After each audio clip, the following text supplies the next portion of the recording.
عاشورہ یعنی 10 محرم شریف بہت پہلے سے حضرت آدم علیہ السلام کے دور سے ہی اہمیت کا حامل رہا ہے، اور اس دن بڑے اہم واقعات رونما ہوئے ہیں۔ نمبر 1، عاشورہ یعنی 10 محرم شریف کے دن حضرت سیدنا نوح علیہ نبینا وعلیہ السلام کی کشتی کوہ جودی پر ٹھہری۔ نمبر 2، حضرت سیدنا آدم صفی اللہ علیہ نبینا وعلیہ السلام کی اسی دن توبہ قبول ہوئی۔ نمبر 3، حضرت سیدنا یونس علیہ نبینا وعلیہ السلام کی قوم کی توبہ اسی دن قبول ہوئی۔ نمبر 4، حضرت سیدنا ابراہیم خلیل اللہ علیہ نبینا وعلیہ السلام کی اسی دن ولادت یعنی برتھ ہوئی۔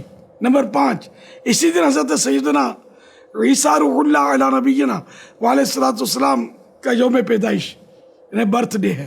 نمبر 6، حضرت سیدنا موسیٰ کلیم اللہ علیہ نبینا وعلیہ السلام اور ان کی قوم کو اسی دن فرعون سے نجات ملی، اور فرعون اپنی قوم سمیت دریائے نیل میں غرق ہوا۔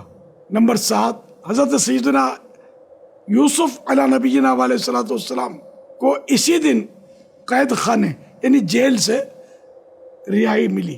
نمبر 8، حضرت سیدنا یونس علیہ نبینا وعلیہ السلام اسی روز مچھلی کے پیٹ سے نکالے گئے۔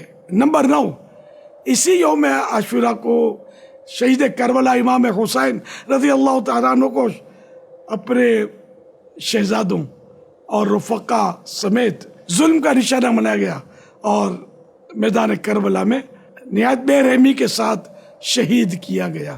تو عاشورہ کا دن بڑا اہم ہے، اور اس مبارک دن کو کھیل تماشوں اور ڈھول ڈھمکوں کے شور میں گزارنے کے بجائے مسلمانوں کو چاہیے کہ اللہ پاک کی عبادت میں گزاریں، اور ذہ نصیب امام علی مقام امام حسین رضی اللہ تعالیٰ عنہ اور دیگر شہیدان و اسیران کربلا کو خوب ایصال ثواب کریں۔